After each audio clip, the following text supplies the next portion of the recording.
So here I've got a reaction. I've got hydrogen gas combining with 1/2 O2 to produce H2O. Okay, for this, my KEQ is 3. Okay, if I take this reaction and I multiply this reaction by 2, obviously the coefficients will change. That's how they got 2, 1, 2. So when they multiply this by 2, so my KEQ here is 3, what you'll do is you'll take this KEQ and you'll take 3 squared. And that's how they get 9. Okay, if you reverse the order of this reaction, then you're going to invert the KEQ. So let's take a look at that. So down here, that's what they did. So they took this reaction, they reversed it. So to go from here to here, this was reversed. So if this KEQ is 3, this KEQ is 1/3. Pretty logical, yeah? Okay, let's look at the quick test then. The bottom of the page. Take a look at number 1.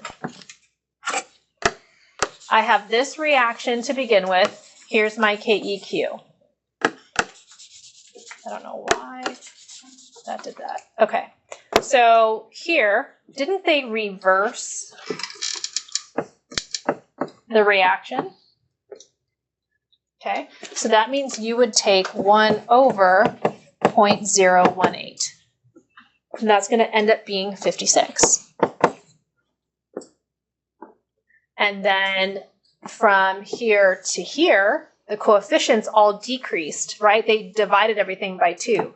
So since they divided all the coefficients by 2, you're going to take the square root of 0.018.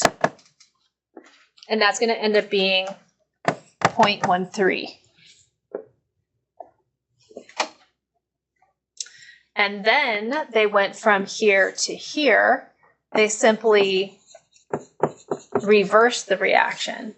So that's 1/0.13, which would be 7.7. Okay, turn to the next page. We're almost done. 2 more things to talk about.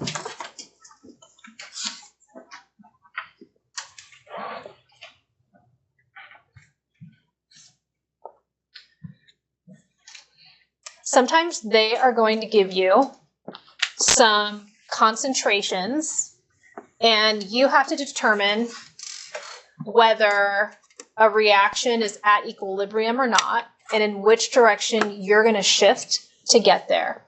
So in this condition, if we're working with any set of concentrations, and we're putting those concentrations into an equilibrium expression, this is called the trial KEQ, or just Q, which is known as the reaction quotient. If the trial KEQ is less than the actual KEQ, we have to shift right to get to equilibrium. If the trial KEQ is greater than the actual KEQ, then you would shift left to get to equilibrium. Okay, let's take a look at the practice problem on the next page. I'm going to do one for you. This is pretty self-explanatory. Okay.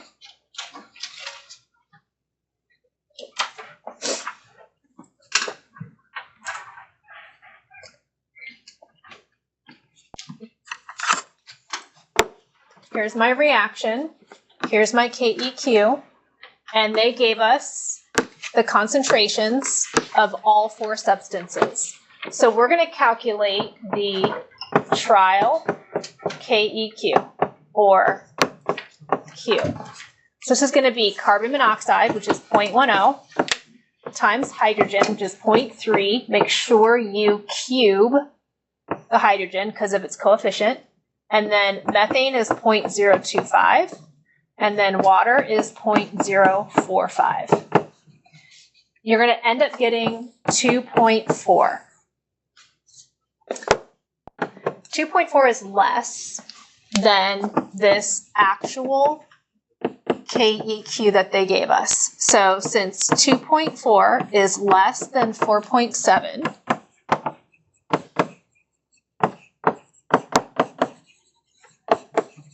that means you would have to shift right to establish equilibrium.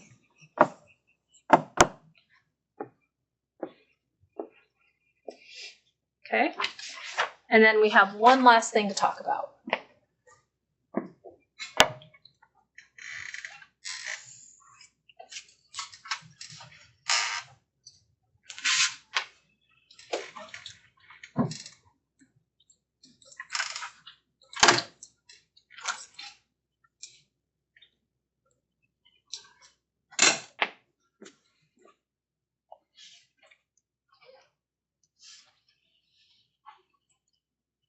Take a look at the next page, the last page.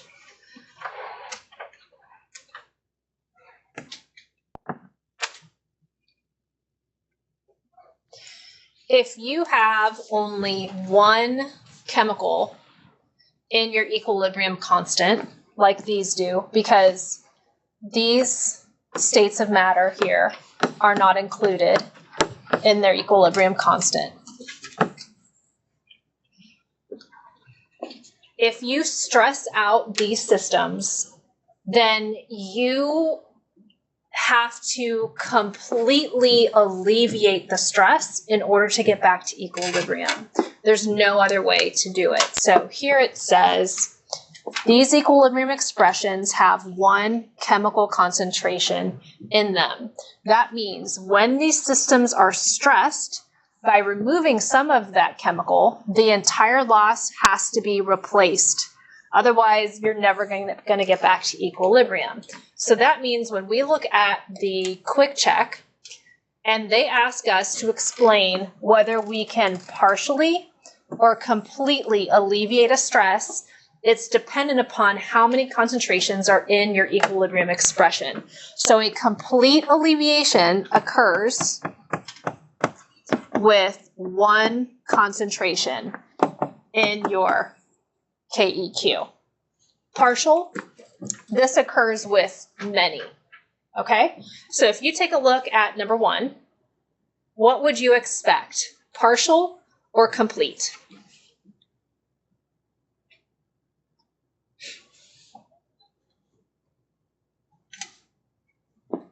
How many concentrations would be in my KEQ for number 1? 1, yeah, because I've got 2 solids here, right? They're out. That means my KEQ would be 1 over the concentration for water raised to the 6th power because it's got a coefficient of 6 on it. So that means this would be a complete alleviation, or requires a complete if we were to stress it out, okay? For number 2, how many concentrations are in our KEQ for number 2? 2, yeah, because here I've got a solid. That means this is omitted. So my KEQ would be 1 over NH3. I'm sorry, I wrote that wrong. That's not right. This is just NH3 times HCl. So this is partial because I have multiple concentrations. Okay. All right, that's the end of this section. This homework is open.